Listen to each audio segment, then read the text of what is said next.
Hello students, आज के इस वीडियो में हम पढ़ेंगे ट्रायंगल्स एंड इट्स प्रॉपर्टीज। ये क्लास 7 का चैप्टर 6 है। चलिए पहले हम थोड़ा रिकॉल कर लेते हैं। ट्रायंगल्स को हम किन किन टाइप से डिवाइड कर सकते हैं, एल्टीट्यूड, मीडियन क्या होता है, एक्सटीरियर एंगल प्रॉपर्टी क्या होता है, एंगल सम प्रॉपर्टी है, पाइथागोरस थ्योरम। यही बस इस पूरे चैप्टर के अंदर है। सबसे पहले हम देखते हैं टाइप्स। तो साइड के बेसिस पे हम इसको तीन टाइप में डिवाइड कर सकते हैं। जब तीनों साइड आपस में इक्वल होती है हमारे पास, तो उसे हम बोलेंगे इक्विलैटरल ट्रायंगल। इक्विलैटरल ट्रायंगल, ठीक है। यदि दो साइड इक्वल है और तीसरी साइड डिफरेंट, दो side equal and third side different है, तो उसे हम क्या बोलेंगे, आइसोसेलेस ट्रायंगल। और यदि तीनों ही साइड डिफरेंट डिफरेंट है तो उसे हम बोलते हैं स्केलर ट्रायंगल।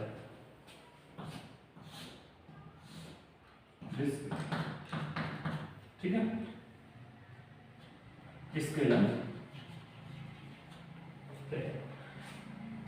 तो सबसे मेन चीज यहाँ पे ये ध्यान दीजिए कि ट्रायंगल जो होता है वो कैसा फिगर होता है, हमारे पास क्लोज फिगर होता है, ठीक है। और तीन साइड से मिलकर बना होता है, सिंपल कर्व से मिलकर बनता है। तो यहाँ पे ये हो गया हमारे साइड के बेसिस से। यदि हम एंगल के बेसिस पे देखते हैं, तो यदि किसी ट्रायंगल में एक एंगल कितने का है, ऑब्ट्यूज, मतलब 90 डिग्री से ज्यादा है, तो उसे हम क्या बोलेंगे, obtuse angle triangle, like this. ये एंगल 90 से ग्रेटर देन हो गया। यहाँ पे एक्यूट एंगल भी है, लेकिन एक एंगल की क्या हो गया, ऑब्ट्यूज, इसलिए हम क्या बोलते हैं इसको, ऑब्ट्यूज एंगल ट्रायंगल। ठीक है। यदि 90 डिग्री का होता है तो हम इसे क्या बोलते हैं, राइट एंगल ट्रायंगल। और थर्ड, तीनों ही एंगल यदि एक्यूट है उसके, तो उसे बोलते हैं एक्यूट एंगल ट्रायंगल। ये 90 डिग्री में से।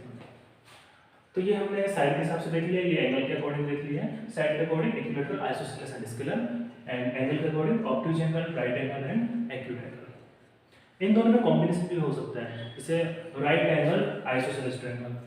तो 90 डिग्री का तो है ही उसमें एक एंगल, बाकी ये दोनों साइड में क्या हो गई, इक्वल इक्वल, तो ये क्या हो गया, राइट एंगल आइसोसेलेस ट्रायंगल। ठीक है, इस टाइप से इनके कॉम्बिनेशन भी बनता है। इसके बाद हम बात करेंगे एल्टीट्यूड की।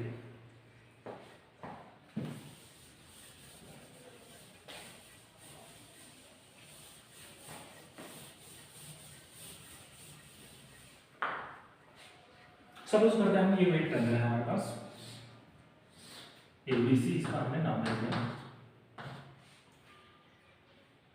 तो यदि किसी भी एक वर्टेक्स से हम एक लाइन ड्रॉ करें जो कि बेस वाली लाइन के ऊपर क्या बनाए, 90 डिग्री के एंगल बनाता हो, तो उसे हम क्या बोलते हैं, एल्टीट्यूड।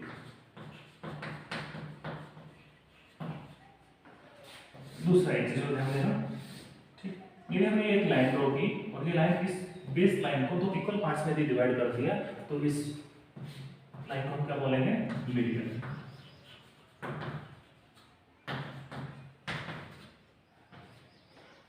अब ऐसा भी हो सकता है कि एल्टीट्यूड और मीडियन किसी एक ट्रायंगल के लिए सेम हो या फिर डिफरेंट भी हो सकता है। फॉर एग्जांपल, जैसे कि मैं आइसोसेलेस ट्रायंगल या फिर इक्विलैटरल ट्रायंगल लेता हूं, तो दोनों में मीडियन और एल्टीट्यूड दोनों एक ही होंगे। ठीक है, सपोज करते हैं ये दो साइड आपस में क्या है, इसकी इक्वल आइसोसेलेस ट्रायंगल है। ये हमने जो ड्रॉ किया, यदि ये 90 डिग्री का है तो ये इसको बाइसेक्ट भी करेगा। ये हम आगे देखेंगे, कॉन्ग्रुएंट प्रूव करके हम इसको ये दिखा सकते हैं।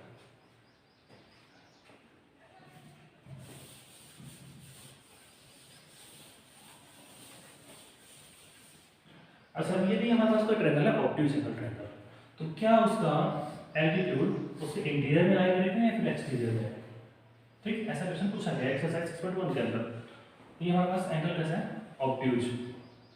तो यहाँ पे इंटीरियर में हम कोई भी यदि लाइन ड्रॉ करता है तो उसके ऊपर 90 डिग्री एंगल नहीं बनाएगा, सब एक्यूट एंगल होंगे, सबके सब एक्यूट एंगल होंगे। 90 डिग्री को बनाने के लिए हमें कहाँ जाना होगा, इसके एक्सटीरियर में। फिर यहाँ से यदि हम कोई ड्रॉ करता है तो ये जो लाइन होगी हमारे पास, ये इसके लिए एल्टीट्यूड। क्लियर है? तो जरूर नहीं कि एल्टीट्यूड उस ट्रायंगल के अंदर ही लाई करें, वो बाहर भी लाई कर सकते हैं ऑब्ट्यूज एंगल के केस में। राइट एंगल में कौन सा होगा, राइट एंगल में ये भी इसके लिए क्या होगा, एल्टीट्यूड। यदि मैं ये बेस मानता हूँ तो ये इसके लिए एल्टीट्यूड हो जाएगा, या फिर ये बेस माना तो इसके लिए एल्टीट्यूड हो जाएगा। क्लियर है?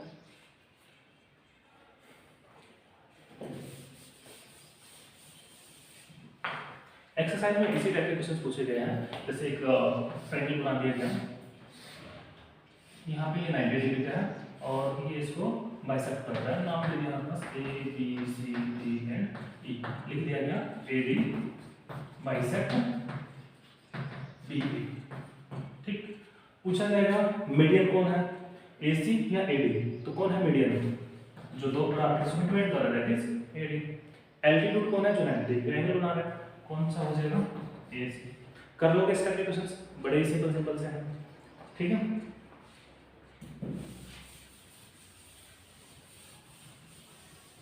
इसके बाद हम आगे चलते हैं एक्सटीरियर एंगल प्रॉपर्टी पे। एक्सटीरियर एंगल प्रॉपर्टी क्या होती है? सपोज कीजिए हमारे पास एक ट्रायंगल है ए बी सी, किसी भी एक साइड को हमने उसको आगे बढ़ा दिया, तो जो ये जो एंगल बन रहा है हमारे पास क्या हो गया? Exterior angle. एक्सटीरियर में बनना ये ट्रायंगल है, इसके ये इंटीरियर पार्ट, ये एक्सटीरियर पार्ट। तो एक्सटीरियर में जो एंगल बनता है वो उसके सामने वाले दो अपोजिट इंटीरियर एंगल के सम के बराबर होता है। दैट इज यहाँ पे मान लेते हैं एंगल ए की वैल्यू ए है, यहाँ पे बी की वैल्यू बी मान लेते हैं, तो यहाँ पे दैट इज ये एंगल सी। ठीक है, कौन सा वाला? एक्सटीरियर वाला। ये किसके बराबर होगा? इंटीरियर वाले angle A plus angle B के बराबर होगा। क्लियर है? चलिए देखते हैं इसके बेसिस पे क्वेश्चंस। सपोज करते हैं यहाँ हमारे पास 45 डिग्री का एंगल गिवन है एंड दिस इज 35 डिग्री और ये एक्सटीरियर एंगल पूछा गया है। इसलिए हमें क्या करना, बस सम करना है, फाइंड आउट हो जाएगा। 45 प्लस 35 कितना आ गया आंसर? 80। एक्सटीरियर वाला। ठीक है, आगे देखते हैं बाय एक्सटीरियर एंगल प्रॉपर्टी।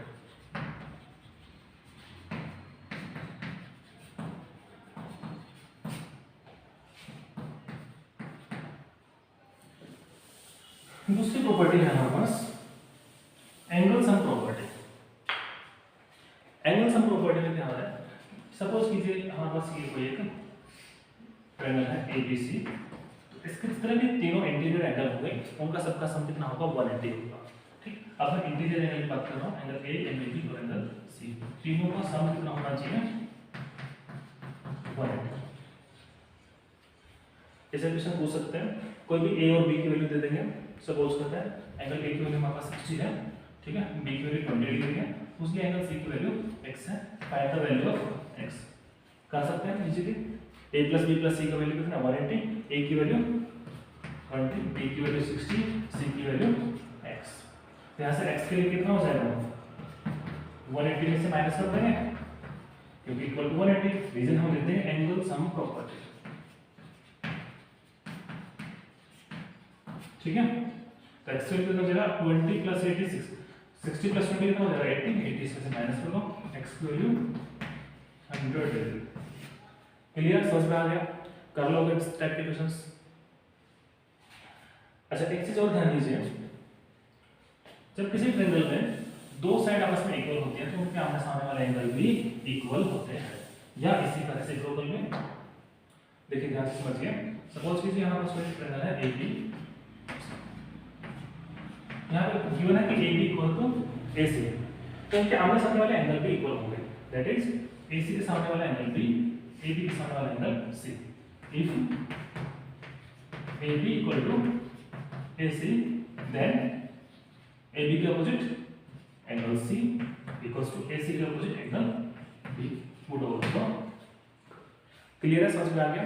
मतलब ये आइसोसेलेस ट्रायंगल हो गया, तो आइसोसेलेस ट्रायंगल में दो एंगल क्या होंगे? इक्वल इक्वल होंगे। दो साइड इक्वल तो दोनों एंगल भी इक्वल, उनके ऑपोजिट वाले। इक्विलेटरल ट्रायंगल में क्या होता है? तीनों ही साइड इक्वल होती हैं, तो वहां पे तीनों ही एंगल क्या होंगे? इक्वल इक्वल होंगे। ठीक, इसे पूछ सकते हैं find the value of interior angle of equilateral triangle. तो हम क्या करेंगे? x plus x equal to 180, तो यहाँ पे 3x इक्वल टू 180, x की वैल्यू कितनी आ जाएगी? 60 डिग्री। ठीक है, इसमें जैसे गिवन हो सकता है, उसने वर्टेक्स एंगल दे दिया 50 degree. Find the angle B and angle सी।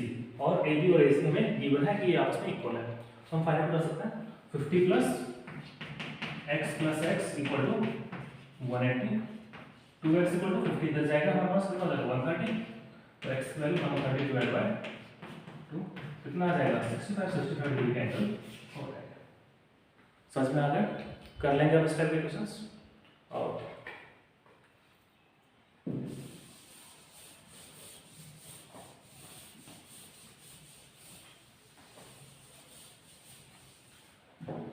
आगे पाइथागोरस थ्योरम।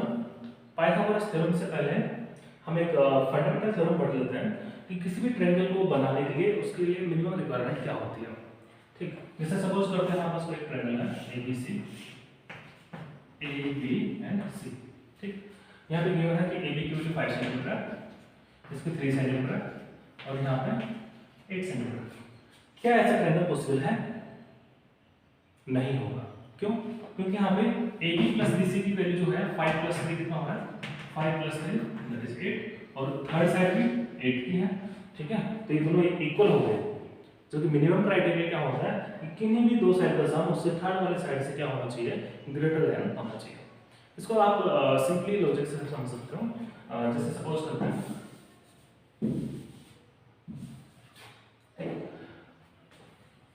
जैसे एक पॉइंट है हमारे पास और एक है सी पॉइंट है, तो ये एक रूट है बी के थ्रू जाना और एक रूट है सी के थ्रू। ठीक है, तो ऑब्वियसली जब हम बी के थ्रू जाएंगे तो क्या होगा, इस सी वाले थ्रू पहुंचेंगे तो उससे ग्रेटर देन होगा। ठीक, इक्वल टू यदि हो जाता तो फिर ट्रायंगल फॉर्म नहीं होता। ठीक है, जैसे एक ये पॉइंट हमारे पास, एक ये पॉइंट है, एक ये पॉइंट है। ठीक, यदि ये दोनों आपस में क्या हो जाते हैं, आपस में इक्वल हो जाते हैं तो एक स्ट्रेट लाइन बन जाते हैं। ये थोड़ा सा भी पॉइंट यदि ऊपर होगा, इससे हल्का भी पॉइंट ऊपर होगा, तब जाके ये बनेगा एक ट्रायंगल फॉर्म होगा। क्लियर है? तो ये चीज ध्यान रखना आपको कि किसी भी ट्रायंगल में दो साइड का सम उसकी थर्ड वाले साइड से क्या होता है ग्रेटर देन होता है। क्वेश्चन कैसे पूछे जाता है इसमें, देखिए जैसे एनसीईआरटी में पूछे गए हैं कि ये हमारे पास कोई ट्रायंगल है और ये इसका कोई मीडियन है A B C and D, AD is median. ठीक है, तो हमें ये प्रूव करना है कि AB plus AC plus BC is greater than twice of AD। ये हमें प्रूव करना है। चलिए देखते हैं इसके लिए। यदि हम देखें कि AB प्लस BD, ठीक है, ये पहले हम ये वाला ट्रायंगल देखते हैं। इस वाले ट्रायंगल में देखते हैं तो यहाँ पे AB plus BD greater than होगा AD। ठीक है, हम इसका रीजन लिख देंगे कि sum of two side is always greater than the third side. इसको क्वेश्चन फर्स्ट मान लीजिए और यहाँ पे इसका रीजन हो जाएगा। सेकंड, इस वाले ट्रायंगल में देखिए, दूसरे वाले ट्रायंगल में ये फर्स्ट ये सेकंड। ठीक है, तो यहाँ से AC plus BC is also greater than AD। दोनों क्वेश्चन को क्या करना है ऐड, तो यहाँ से क्या बन जाएगा AB plus AC plus BD plus DC is greater than twice of AD। अब ये चीज देखिए BD प्लस DC क्या बन जाएगा BC, तो हम इसको क्या लिख सकते हैं AB plus AC plus BC is greater than twice of AD। कर लेंगे इस टाइप के क्वेश्चंस। ठीक है, चलिए नेक्स्ट हमारे पास पाइथागोरस थ्योरम।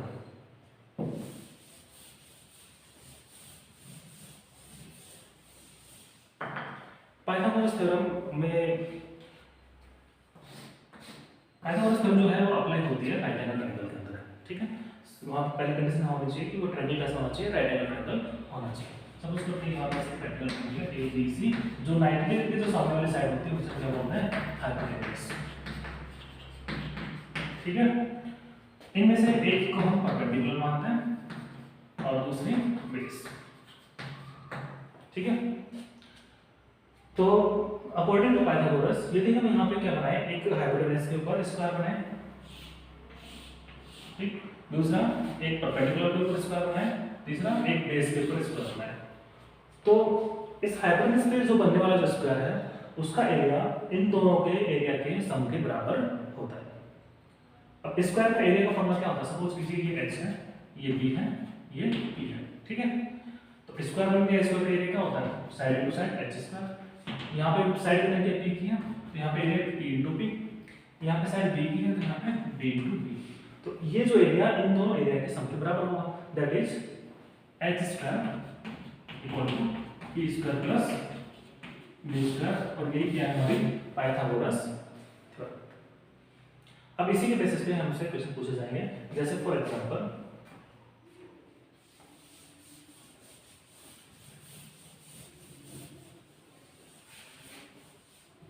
इससे पूछा है कि लैडर है जो हमने दीवार के सारे ऐसे खड़ी की है, ये हमारे पास वॉल है और ये लैडर। हमें पता है लैडर की जो लेंथ है वो कितनी गिवन है? 13 मीटर। और दीवार के सहारे यहाँ पे मान लेते हैं कोई विंडो है जो कि 12 मीटर हाइट पे है। हमें फाइंड आउट करना है कि इसका जो वॉल की फुट से लेके लेडर के फुट तक की जो डिस्टेंस होगी वो कितने की होगी। तो हम यहाँ पे पाइथागोरस थ्योरम अप्लाई कर सकते हैं। बेस की वैल्यू हमें फाइंड आउट करनी है, ठीक है। तो अप्लाई करते हैं h square equal to b square plus b square, h की जगह पे 13 का स्क्वायर इक्वल टू परपेंडिकुलर की जगह पे 12 का स्क्वायर। देखिए परपेंडिकुलर और बेस में आपस में तो यहाँ पे एक्सचेंज भी हो जाएंगे वैल्यूज, तो कोई इसमें आंसर गलत नहीं आएगा। बस हाइपोटेनस में ध्यान रखना है। हाइपोटेनस कौन सा होगा? जो 90 डिग्री के समतल साइड होगी। ये जो वैल्यूज यदि मानो तीनों वैल्यूज हमें गिवन है, तो जो सबसे लॉन्गेस्ट या लार्जेस्ट जो वैल्यू है वो हमारा क्या होता है? हाइपोटेनस होता है। 13 का स्क्वायर 13 × 13 169, 12 × 12 144 प्लस b स्क्वायर। तो यहाँ से 169 में से 144 माइनस कर देंगे, दैट इज b स्क्वायर। इसे आगे कर देता हूँ, तो कितना हो जाएगा? माइनस कीजिए इसमें से 169 से 144 25 इक्वल्स टू b स्क्वायर। तो b square equal to 25, that is b equal to कितना हो जाएगा? 25 का स्क्वायर। तो b की वैल्यू 585 लिख सकते हैं इसको। b की वैल्यू कितनी चाहिए? समझ में आ गया? अच्छा एक चीज और ध्यान दीजिए, यदि हमें कोई ट्रायंगल वैल्यू गिवन है, जैसे सपोज करते हैं यहाँ पे ये गिवन है 6.5 सेंटीमीटर, दिस इज 6 सेंटीमीटर, ठीक है, एंड दिस इज 2.5 सेंटीमीटर। हमें चेक करना है क्या ये एंगल 90 डिग्री का होगा या नहीं होगा, ठीक है। तो यदि ये कंडीशन सेटिस्फाई करता है कि h square equal to p square plus b square है, तो ये ट्रायंगल कैसा होगा? राइट एंगल ट्रायंगल होगा, ठीक। जैसे सपोज करें इसको चेक करते हैं,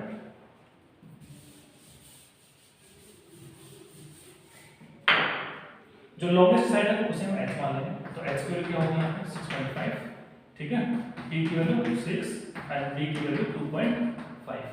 अप्लाई करते हैं h square equal to p square plus b square, that is 6.55 square equal to 6 square plus 2.5 square, ठीक है। जब लास्ट में 5 होता है तो मल्टीप्लाई करने का ट्रिक आता होगा आप लोगों को। क्या करते हैं? 5 का स्क्वायर 25 और जो आगे वाला जो नंबर होता है उसको उससे एक और नंबर से आगे वाले नंबर से मल्टीप्लाई कर देते हैं। जैसे 6 को 7 से मल्टीप्लाई करते हैं, 6 × 7 42, एक डिजिट छोड़ के पॉइंट आता है, दो डिजिट छोड़ के पॉइंट आ जाएगा, इक्वल्स टू 6 का स्क्वायर 36 प्लस इस वाले में हो जाएगा 6.25, 5 का 25, 2 × 3 6, 42.25 इधर भी आ रहा है, 42.25 ही इधर आ रहा है। मतलब कि ये क्या है? LHS equal to RHS। ये कंडीशन क्या हो रही है? सेटिस्फाई हो रही है, दैट इज ये जो एंगल होगा, एंगल B या C जो भी होगा, वो क्या होगा? हमारे पास 90 डिग्री का होगा। क्लियर है ट्रायंगल का कांसेप्ट? चलिए ठीक है, आई होप वीडियो आपको पसंद आया होगा। ठीक है, धन्यवाद।